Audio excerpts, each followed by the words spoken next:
अस्सलाम वालेकुम। Welcome back to CS circuit. उम्मीद है कि आप सब खैरियत से होंगे। आज हम डिस्कस करेंगे computer science grade 12 unit number 5 applications of computer science के लेक्चर पार्ट 3 को। और एक्सरसाइज में कंप्लीट जो शॉर्ट क्वेश्चंस हैं, एक्सटेंसिव रिस्पांस क्वेश्चंस हैं, वो ऑलरेडी अपलोड कर दिए गए हैं। ठीक है, आज बेसिकली हम यूनिट 5 के लास्ट लेक्चर को डिस्कस करेंगे डिटेल में।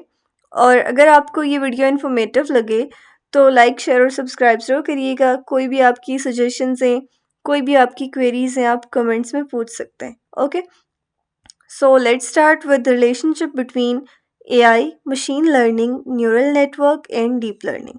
ओके, अच्छा, सबसे पहले ना हमें ये चीज़ बेसिकली समझनी होगी कि AI, machine learning, neural network और डीप लर्निंग अलग अलग चीज़ें नहीं हैं, बल्कि एक दूसरे के अंदर ना ये एक हम कह सकते हैं कि लेयर्ड स्ट्रक्चर की तरह काम करता है। ठीक है, ये सब चीज़ें आपस में। आर्टिफिशियल इंटेलिजेंस एक हम कह सकते हैं कि एक बहुत बड़ी अम्ब्रेला टर्म है। ठीक है, छतरी कह देना। ये बेसिकली इसका गोल ये है कि मशीन्स को इतना स्मार्ट बना दिया जाए कि वो इंसानों की तरह सोच सके, डिसीजन ले सके और प्रॉब्लम्स को सॉल्व कर सके। जब आप गूगल असिस्टेंट से बात करते हैं ना, या मोबाइल फ़ोन से जो है वो फेस को जो फेस से अनलॉक करते हैं ना, या फिर यूट्यूब आपको वीडियोस रिकमेंड करता है, तो ये सब एआई की एग्जांपल्स हैं। एआई का मेन फोकस ह्यूमन इंटेलिजेंस को मशीन के अंदर सिमुलेट करना होता है, चाहे वो प्लानिंग हो, डिसीजन मेकिंग हो या फिर लर्निंग हो। ठीक है, फिर अब इसी एआई के अंदर नेक्स्ट लेयर होती है मशीन लर्निंग। ठीक है, जैसे यहाँ पे ना ये एक डायग्राम भी है, एआई है, फिर मशीन लर्निंग, फिर न्यूरल नेटवर्क और फिर डीप लर्निंग। अच्छा देखें, अब देखें, मशीन लर्निंग का मतलब है कि मशीन को रूल्स या इंस्ट्रक्शंस हार्ड कोड करके देने के बजाय उसे डेटा दिए जाए और मशीन खुद सीखे उस डेटा से। जैसे अगर हम स्पैम ईमेल्स की एग्जांपल लेना, तो पहले प्रोग्रामर हर वर्ड डिफाइन करता था, लेकिन मशीन लर्निंग में सिस्टम हज़ारों ईमेल से पैटर्न सीख लेता है और फिर खुद डिसाइड करता है कि कौन सी ईमेल जो है वो स्पैम है और कौन सी रियल है। ओके, नेटफ्लिक्स या दराज जो आपको अक्सर शो करता है ना, रिकमेंडेड फॉर यू। ओके, तो वो जो आपको प्रोडक्ट्स या शोज़ वगैरह शो हो रहे होते हैं, तो वो मशीन लर्निंग की वजह से होते हैं, क्योंकि सिस्टम आपके पास्ट बिहेवियर से सीख चुका होता है। सही है। फिर मशीन लर्निंग के बाद उसके अंदर आती है टर्म न्यूरल नेटवर्क्स। देखिए, न्यूरल नेटवर्क का आइडिया ह्यूमन ब्रेन से इंस्पायर है। ठीक है, उससे इंस्पायर होकर बना है। जैसे हमारे ब्रेन में न्यूरॉन्स होते हैं जो सिग्नल्स पास करते हैं, वैसे ही न्यूरल नेटवर्क्स में नोड्स और कनेक्शंस होते हैं। जब आप मोबाइल से कोई या किसी की पिक्चर लेते हैं ना, तो फिर वो आपको, या फिर आप पिक्चर लें और वो आपको बताए कि ये पर्सन है, ये कैट है, तो ये यहाँ पे ना न्यूरल नेटवर्क काम कर रहा होता है। ये सिस्टम्स पैटर्न को पहचानने में बहुत स्ट्रांगली काम करते हैं। इसलिए image recognition, hand writing recognition और स्पीच रिकग्निशन में न्यूरल नेटवर्क्स जो है ना, उनका यूज़ होता है। ओके, फिर जी न्यूरल नेटवर्क्स जो खुद हम कह सकते हैं कि ये अ, जो क्या है, हमारे पास मशीन लर्निंग का ना हिस्सा होते हैं न्यूरल नेटवर्क्स। ठीक है, लेकिन जब न्यूरल नेटवर्क बहुत ज़्यादा लेयर्स के साथ काम करता है तो हम उसको क्या कहते हैं, ये चीज़ डीप लर्निंग। डीप लर्निंग में मशीन डेटा को स्टेप बाय स्टेप गहराई से समझती है। बिल्कुल जैसे आप जो है ना, पहले हम बचपन में अल्फ़ाबेट सीखते हैं, फिर वर्ड्स, फिर सेंटेंसेस और फिर पूरी लैंग्वेज आती है। Self driving cars road science को पहचानती हैं। ठीक है, उसके अलावा जैसे पेडिस्ट्रियंस को आइडेंटिफाई करना, ये सब डीप लर्निंग की वजह से होता है। हेल्थ केयर में एक्सरे या एमआरआई से डिजीज डिटेक्ट करना भी डीप लर्निंग की एग्जांपल है। ओके, अब हम आते हैं डेटा शेयरिंग एंड प्राइवेसी की तरफ। ये हमारा नेक्स्ट टॉपिक। देखिए, डेटा शेयरिंग का मतलब होता है कि आप एक ही डेटा को मल्टीपल यूजर्स, ऑर्गेनाइजेशंस या सिस्टम्स के साथ शेयर करें। ठीक है, ताकि बेटर डिसीजंस और सर्विसेज प्रोवाइड की जा सके।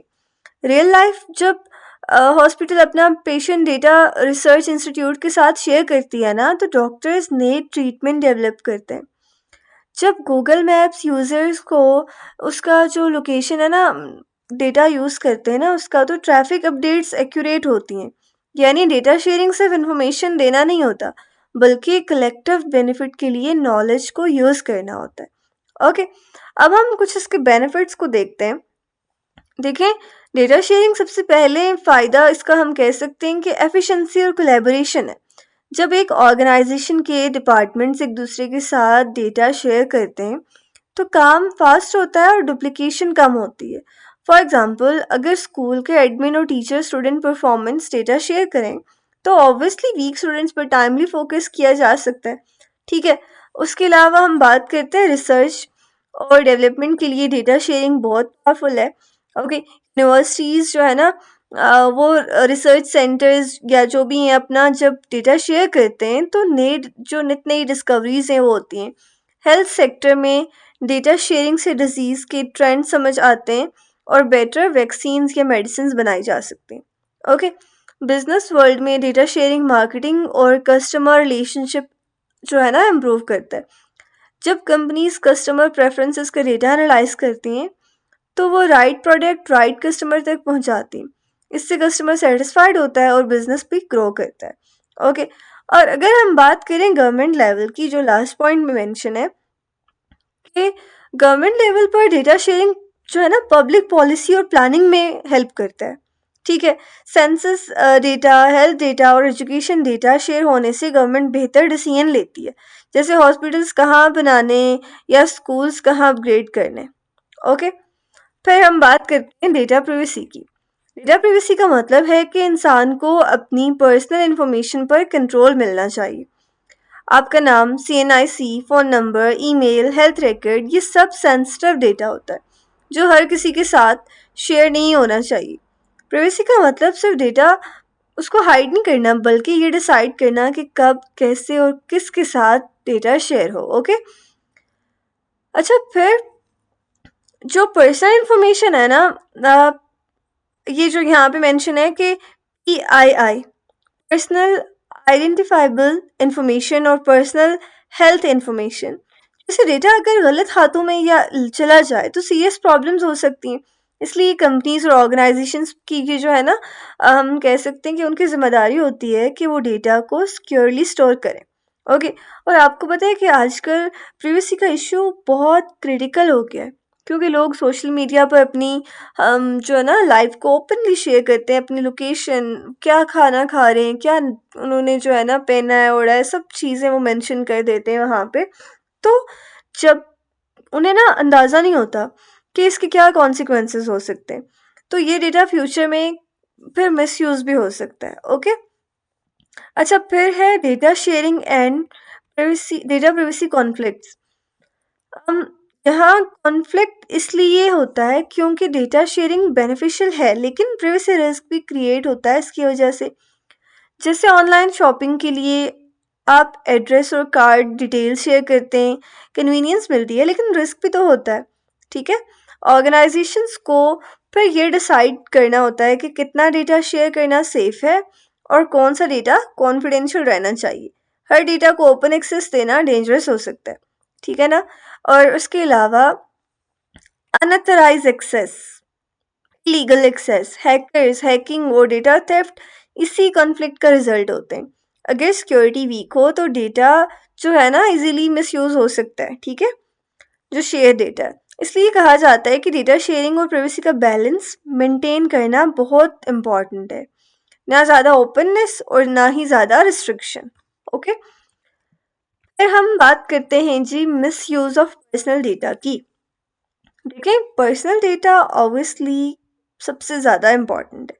पर्सनल डेटा का मिसयूज़ इंडिविजुअल्स के लिए सीरियस हार्म क्रिएट करता है, जैसे कि आइडेंटिटी थेफ्ट की बात कर लें हम, फाइनेंशियल फ्रॉड और ब्लैकमेलिंग की बात कर लें।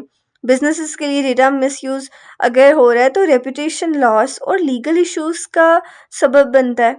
एक डेटा ब्रीच पूरी कंपनी को डाउनफॉल की तरफ लेके जा सकती है। ठीक है, सोसाइटी लेवल पर डेटा मिसयूज़ ट्रस्ट को ख़त्म करता है, जिससे फिर डिजिटल सिस्टम्स पर लोग भरोसा करना छोड़ देते हैं। ओके, तो ये कुछ पर्सनल डेटा के मिसयूजेस हैं। ओके, फिर है जी safeguard against information misuse. अच्छा, इस मिसयूज को रोकने के लिए गवर्नमेंट्स ने लॉज बनाए हैं, जैसे जीडीपीआर और सीसीपीए, जो ऑर्गेनाइजेशंस को बाउंड करते हैं कि वो डेटा रिस्पॉन्सिबली हैंडल करें। टेक्निकल सेफगार्ड्स जैसे इंक्रिप्शन, स्ट्रॉन्ग पासवर्ड्स और एक्सेस कंट्रोल डेटा को सिक्योर बनाते हैं। सबसे इम्पॉर्टेंट सेफगार्ड अवेयरनेस है। जब यूजर्स खुद समझदार होते हैं ना, तो डेटा मिसयूज के चांसेस भी फिर कम होते हैं। ठीक है, ये कुछ यहाँ पे मेंशन भी हैं, कुछ लॉज मेंशन हैं। ठीक है, ये आपने 9th में भी पढ़े होंगे, 10th में भी हैं, बल्कि इसी यूनिट 5 में। ठीक है, तो ये कुछ लॉज हैं, ये आपने कोई ज़रूरी नहीं है कि आप इनको एज इट इज़ इनकी एब्रीविएशंस के साथ याद करें, बल्कि जस्ट आपने देखना है कि कुछ स्पेसिफिक लॉज हैं, जो रूल्स हैं, रेगुलेशंस हैं, जिनको फॉलो किया जाता है, जिनको यूज़ किया जाता है इंफॉर्मेशन मिसयूज़ के अगेंस्ट। ओके, फिर हम बात करते हैं जी assessment of policies to protect stakeholders interest in data privacy conflicts. अच्छा, इस टॉपिक का मकसद पहले हम समझते हैं। देखिए, इस पूरे टॉपिक का बुनियादी मकसद ये है कि जब डेटा प्राइवेसी के मामले में मुख्तलिफ जो स्टेक होल्डर्स हैं, स्टेक होल्डर क्या होता है? यूज़र। ठीक है, जो डायरेक्टली या इनडायरेक्टली सिस्टम से अफेक्ट होते हैं। कंपनीज भी हो सकती हैं, वो गवर्नमेंट भी हो सकती है, सर्विस प्रोवाइडर भी हो सकते हैं। उनके दरमियान कन्फ्लिक्ट पैदा होता है। ठीक है, तो उसे पॉलिसीज और प्रैक्टिकल स्टेप्स के जरिए कैसे रिजॉल्व किया जाए। आपको पता है ना कि आजकल डेटा सिर्फ इंफॉर्मेशन नहीं है, बल्कि एक पावर बन चुका है। हर स्टेक होल्डर चाहता है कि डेटा उसके फ़ायदे के लिए यूज़ हो, लेकिन यहीं से कॉन्फ्लिक्ट स्टार्ट होते हैं।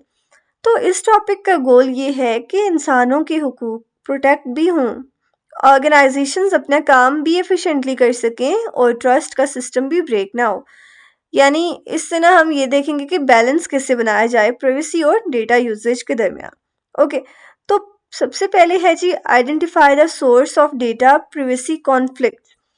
डेटा प्राइवेसी कॉन्फ्लिक्ट को सॉल्व करने का पहला और सबसे जो इम्पोर्टेंट स्टेप है ना, वो होता है कि कॉन्फ्लिक्ट के सोर्स को आइडेंटिफाई करना, यानी कि फसाद की जड़ को देखना, उसको ढूंढना। ओके, जब तक हमें ये समझ नहीं आएगा ना कि प्रॉब्लम स्टार्ट कहाँ से हो रही है, तब तक कोई सोल्यूशन इफेक्टिव नहीं हो सकता। अक्सर ऑर्गेनाइजेशंस के अंदर डेटा गवर्नेंस पॉलिसीज क्लियर नहीं होती। मतलब ये डिफाइन नहीं होता कि कौन सा डेटा कौन कलेक्ट करेगा, कौन एक्सेस करेगा और कौन प्रोसेस करेगा। ठीक है, इस वजह से एम्प्लॉयज़ अपनी मर्जी से डेटा यूज़ करते हैं, जो आगे जाकर प्राइवेसी वायलेशन का सबब बनता है। मिसाल के तौर पर, अगर एक कंपनी के एचआर डिपार्टमेंट और मार्केटिंग डिपार्टमेंट दोनों एक ही कस्टमर डेटा को अलग अलग तरीकों से यूज़ करें बिना प्रॉपर पॉलिसी के, तो ऑब्वियसली बात है कि कॉन्फ्लिक्ट लाजमी पैदा होता है। ठीक है, और फिर दूसरा बड़ा सोर्स होता है एथिकल और लीगल कन्फ्यूजन। अब ये क्या है? देखिए, मुख्तलिफ लोग प्राइवेसी लॉज को अपने अपने तरीके से इंटरप्रेट करते हैं। एक कंट्री का लॉ कुछ और होता है, दूसरे का कुछ और होता है। जैसे अगर हम जीडीपीआर की बात करें ना, तो यूरोप में स्ट्रिक्ट है, जबकि कुछ कंट्रीज में रूल्स इतने क्लियर नहीं है। इसके अलावा कई यूजर्स को यही नहीं पता होता कि उनका डेटा किस पर्पस के लिए यूज हो रहा है, जिससे मिसअंडरस्टैंडिंग और डिस्ट्रस्ट पैदा होता है। कभी कभी डेटा क्वालिटी, सिक्योरिटी और एक्सेसिबिलिटी के स्टैंडर्ड्स भी स्टैक होल्डर्स के दरमियान मिसमैच होते हैं। तो कोई एक्यूरेसी चाहता है, कोई स्पीड और कोई सिर्फ प्रॉफिट। यहीं से जो है ना प्राइवेसी कॉन्फ्लिक्ट्स हम कह सकते हैं कि उभरते हैं। ओके, अब हम देखते हैं कि इसमें ना एक और चीज़ होती है कि negotiate and compromise to resolve conflicts. अब देखिए, निगोशिएशन के थ्रू जो है ना, इनको हम कह सकते हैं कि ऑब्वियसली बातचीत के थ्रू ही कुछ चीज़ें सॉल्व हो सकती हैं। ठीक है, जब कन्फ्लिक्ट्स के सोर्सेज आइडेंटिफाई हो जाते हैं, तो अगला स्टेप होता है निगोशिएशन और कंप्रोमाइज़। यहाँ पे ये समझना बहुत ज़रूरी होता है कि कोई भी स्टेक होल्डर अकेला सिस्टम कंट्रोल नहीं कर सकता। हर पार्टी के अपने इंटरेस्ट और लिमिटेशंस होती हैं। फॉर एग्जांपल, कंपनी चाहती है कि ज़्यादा से ज़्यादा डेटा कलेक्ट करे ताकि बेटर सर्विसेज दे सके, जबकि यूज़र चाहता है कि उसका पर्सनल डेटा लिमिटेड और सिक्योर है। तो निगोशिएशन के का मतलब ये होता है कि दोनों साइड्स मिडिल ग्राउंड ढूंढें, जहाँ दोनों का फ़ायदा हो और उस पर वो मुतमईन रहे। ठीक है। फिर जो इफेक्टिव नेगोशिएशन होती है ना, उसके लिए ओपन डायलॉग बहुत ज़रूरी है। स्टेक होल्डर्स को एक दूसरे के कंसर्न समझने पड़ते हैं। अगर गवर्नमेंट स्ट्रिक्ट पॉलिसीज बना रही है तो उसे बिजनेसेस की ऑपरेशनल लिमिटेशंस भी समझना चाहिए। इसी तरह बिजनेसेस को यूजर्स के प्राइवेसी फियर्स को सीरियसली लेना चाहिए। जब हर स्टेक होल्डर अपनी प्रायोरिटीज ओपनली डिस्कस करता है तभी म्यूचुअल ट्रस्ट डेवलप होता है, जो प्राइवेसी कॉन्फ्लिक्ट्स को रिजॉल्व करने में की रोल प्ले करते हैं। ओके, देखिए आप खुद सोचें ना, कोई झगड़ा भी होता है कहीं पे तो एंड पे वो कैसे रिजॉल्व होता है? कोई उसमें बातचीत के थ्रू, डायलॉग के थ्रू, लाइक सुनी जाती है दोनों तरफ में क्या बात हुई, दोनों जो पार्टीज है उनमें क्या डिस्कशन थी, क्या फसाद की जड़ बनी, वो आइडेंटिफाई हुई तो फिर उसको बातचीत के थ्रू सॉल्व किया जाता है। ठीक है, इसी तरह ना यहाँ पे भी यही चीज़ अप्लाई हो रही है। और निगोशिएशन का एक इम्पॉर्टेंट एस्पेक्ट होता है बैलेंस बनाना। देखिए, जैसे डेटा एक्सेस वर्सेस प्रोटेक्शन है ना, डेटा प्रोटेक्शन, ऑर्गेनाइजेशंस को ये डिसाइड करना होता है कि कौन सा डेटा जेन्युइनली ज़रूरी है और कौन सा एक्स्ट्रा है। यहीं पर कंसेप्ट्स आते हैं डेटा मिनिमाइजेशन और डेटा, ये मेंशन है यहाँ, डेटा मिनिमाइजेशन एंड डेटा एनोनिमाइजेशन। ये क्या है? मतलब सिर्फ उतना डेटा कलेक्ट किया जाए जो काम के लिए ज़रूरी हो और बाकी सेंसिटिव इंफॉर्मेशन को हाइड या ऑल्टर कर दिया जाए ताकि इंडिविजुअल आइडेंटिफाई ना हो सके। ये कंप्रोमाइज दोनों साइड्स के लिए एक्सेप्टेबल सोल्यूशन बन जाता है। ओके, फिर आती है बात इम्प्लीमेंटिंग द सॉल्यूशंस की। ठीक है, नेगोशिएशन के बाद सबसे क्रिटिकल फेज होता है सॉल्यूशंस को प्रैक्टिकल इम्प्लीमेंटेशन। ये ना हो कि सिर्फ बातचीत हो जाए और फिर वो चीज़ें इम्प्लीमेंट ही ना हो, जो कि मोस्टली होता है। ठीक है, तो सिर्फ पॉलिसीज़ बना लेना काफ़ी नहीं होता जब तक उन्हें ग्राउंड लेवल पर अप्लाई ना किया जाए। फिर देखें ना, पॉलिसीज़ बनानी ही नहीं चाहिए अगर ग्राउंड लेवल पर वो अप्लाई ना हो सके। ऑर्गेनाइजेशंस को एक proper data privacy framework adopt करना पड़ता है जो डेटा कलेक्शन से लेकर डेटा शेयरिंग तक हर स्टेप को कंट्रोल करे। ये फ्रेमवर्क इंश्योर करता है कि हर एम्प्लॉय को पता हो कि कौन सा डेटा कैसे हैंडल करना है और किस सिचुएशन में कौन सा रूल अप्लाई होता है। ठीक है, इम्प्लीमेंटेशन के दौरान टेक्निकल टूल्स का रोल बहुत इम्पॉर्टेंट होता है, जैसे data encryption, firewalls, access control systems और डेटा लॉस प्रिवेंशन टूल्स। ये टूल्स इंश्योर करते हैं कि जो डेटा शेयर हो रहा है वो अनऑथराइज लोगों के हाथ ना लगे। इसके साथ साथ रेगुलर मॉनिटरिंग भी बहुत ज़रूरी है, कॉम्प्लायंस चेक्स। ठीक है, ताकि ये वेरीफाई किया जा सके कि पॉलिसीज़ फॉलो हो भी रही हैं या सिर्फ बन गई हैं। और सबसे पावरफुल इम्प्लीमेंटेशन स्टेप ये होता है ट्रेनिंग और फीडबैक। देखिए, ट्रेनिंग और फीडबैक वो इसलिए इम्पॉर्टेंट है क्योंकि ट्रेनिंग देना, एम्प्लॉयज़ को हर लेवल पर जो है ना ट्रेनिंग देना ज़रूरी होता है ताकि वो प्राइवेसी की इम्पोर्टेंस समझ सकें। सिर्फ आईटी डिपार्टमेंट नहीं बल्कि एचआर, मार्केटिंग और मैनेजमेंट सबको इन्वॉल्व करना पड़ता है। इसके अलावा स्टेक होल्डर से फीडबैक लेना चाहिए ताकि सिस्टम की वीकनेसेस को आइडेंटिफाई किया जाए और फ्यूचर में इम्प्रूवमेंट्स की जा सकें। तो ये कॉन्टिन्यूस प्रोसेस होता है डेटा प्राइवेसी कॉन्फ्लिक्ट्स को लॉन्ग टर्म बेसिस पर कंट्रोल करने के लिए। ठीक है, तब फिर है हमारे पास developing data governance policies to mitigate data sharing and privacy conflicts. देखिए, इस टॉपिक का जो सेंट्रल आइडिया है ना, वो ये है कि जब ऑर्गेनाइजेशन के अंदर डेटा शेयरिंग और डेटा प्राइवेसी के दरमियान कॉन्फ्लिक्ट्स पैदा होते हैं तो उन्हें कंट्रोल करने के लिए स्ट्रॉन्ग और वर्ल्ड प्लेन डेटा गवर्नेंस पॉलिसीज़ की ज़रूरत होती है। अब डेटा गवर्नेंस का मतलब सिर्फ रूल्स बनाना नहीं है, बल्कि ये डिसाइड करना होता है कि कैसे कलेक्ट होगा, कैसे स्टोर होगा, कौन यूज़ करेगा और किस हद तक शेयर किया जा सकता है। अगर गवर्नेंस वीक हो तो ऑब्वियसली कन्फ्यूजन होगी, इनएफिशिएंसी और लीगल प्रॉब्लम्स पैदा होती हैं। ठीक है, सबसे पहले हम बात करते हैं एसेस कॉन्टेक्स्ट की। डेटा गवर्नेंस पॉलिसीज डेवलप करने का सबसे पहला स्टेप होता है कॉन्टेक्स्ट का असेसमेंट। इसका मतलब ये है कि ऑर्गेनाइजेशन को पहले ये समझना होता है कि जो एग्जिस्टिंग पॉलिसीज़ हैं वो किस ज़माने की हैं, किस सिचुएशन और किस पर्पस के लिए बनाई गई थी। अक्सर पॉलिसीज़ बहुत पुरानी होती हैं जो नए डिजिटल सिस्टम्स, क्लाउड कंप्यूटिंग या फिर हम कह सकते हैं कि एआई बेस्ड टूल्स के साथ मैच ही नहीं करती। जैसे कोई पॉलिसी सिर्फ लोकल डेटाबेस के लिए बनाई गई हो, लेकिन अब डेटा क्लाउड पर मूव हो चुका है, तो यहाँ कॉन्फ्लिक्ट ऑटोमेटिकली क्रिएट होता है। ठीक है। फिर कॉन्टेक्स्ट एसेस करते वक्त ये भी देखना बहुत ज़रूरी है कि कौन सी पॉलिसीज़ आउटडेटेड हो चुकी हैं और कौन सी सिर्फ किसी स्पेसिफिक सिनेरियो के लिए डिज़ाइन की गई थी, जो अब एग्जिस्ट ही नहीं करता। देखिए, कोविड के दौरान में टेम्परेरी डेटा शेयरिंग पॉलिसीज़ बनाई गई होंगी, ठीक है, हेल्थ ट्रैकिंग के लिए, लेकिन अगर वो पॉलिसीज़ अब भी ब्लाइंडली फॉलो हो रही हैं तो प्राइवेसी रिस्क तो बन सकता है ना। अब देखें, इसलिए हर पॉलिसी को करंट एनवायरनमेंट के कॉन्टेक्स्ट में इवैल्यूएट करना बहुत ज़रूरी है। अब आपको बात समझ में आ रही है? इस स्टेज पर ना ऑर्गेनाइजेशंस ये भी आइडेंटिफाई करती है कि कौन से रूल्स लीगली मैंडेटरी हैं और कौन से फ्लेक्सिबल। कुछ पॉलिसीज, लॉज और रेगुलेशंस की वजह से चेंज नहीं हो सकती, जैसे डेटा रिटेंशन रूल्स या कॉन्सेंट रिक्वायरमेंट्स, जबकि कुछ पॉलिसीज सिर्फ इंटरनल कन्वीनियंस के लिए होती हैं। Convenience, okay, my bad. अब ये डिफ्रेंसिएशन बहुत इंपॉर्टेंट है, वरना ऑर्गेनाइजेशन गलत जगह कंप्रोमाइज कर लेती है। ठीक है। आखिर में ना कॉन्टेक्स्ट असेसमेंट का मतलब ये भी होता है कि ऑर्गेनाइजेशन के ओवरऑल गोल्स के साथ पॉलिसीज की अलाइनमेंट चेक की जाए।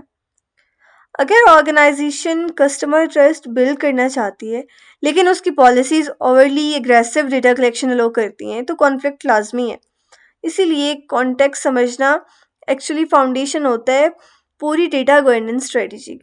आप खुद देखें, दो लोग आपस में बात करें तो, या फिर आपसे कोई बात कर रहा है और वो आप समझ रहे हैं कि आपसे कोई बहुत रूडली बात कर रहा है, या आप उस चीज़ को कैसे आइडेंटिफाई करते हो कि किस कॉन्टेक्स्ट में ये बात बोल दी उसने। आप यही चीज़ें देखोगे ना, क्या किस सिनेरियो में ये बात हो रही है। तो उसी तरह से हम ये देखते हैं कि किस सिनेरियो में ये रूल्स अप्लाई हो रहे हैं, क्या अब भी अप्लाई होने चाहिए। ओके। फिर बात आती है second, identify the stakeholders. अच्छा देखें, ये बहुत इंपॉर्टेंट स्टेप है। स्टेक होल्डर क्या होता है? मैंने आपको बताया, जो डायरेक्टली या इनडायरेक्टली सिस्टम से इंटरेक्ट कर रहा है। वो यूज़र भी हो सकता है, वो कोई कंपनी भी हो सकती है, वो कोई गवर्नमेंट भी हो सकती है। ठीक है। स्टेक होल्डर्स जो है ना, वो लोग या ग्रुप्स होते हैं जो डेटा पॉलिसीज से डायरेक्टली या इनडायरेक्टली इफेक्ट होते हैं। इसमें department heads, IT security teams, legal advisors, ये सब लोग हो सकते हैं, एम्प्लॉयज़, एंड यूजर्स, सब शामिल होते हैं। अगर किसी स्टेक होल्डर को इग्नोर कर दिया जाए तो पॉलिसी इम्प्लीमेंटेशन फेल हो सकती है। ओके। स्टेक होल्डर्स को इन्वॉल्व करना सिर्फ फॉर्मेलिटी नहीं होती, बल्कि इसका रियल पर्पस ये होता है कि हर एक का पर्सपेक्टिव समझा जाए। आईटी टीम सिक्योरिटी पे फोकस करती है, लीगल टीम कंप्लायंस देखती है, मैनेजमेंट जो है ना एफिशिएंसी चाहती है, यूज़र प्राइवेसी। जब सबके व्यूज़ सुने जाते हैं तो पॉलिसी ज़्यादा बैलेंस्ड और प्रैक्टिकल बनती है। ठीक है। इस प्रोसेस का एक फ़ायदा और ये भी होता है कि जो है ना, एक हम कह सकते हैं कि प्रॉपर ट्रस्ट बिल्ड होता है। जब स्टेक होल्डर डिसीजन मेकिंग का हिस्सा होते हैं तो वो पॉलिसी को अपना डिसीजन समझते हैं, ना कि इम्पोज रूल। ओके।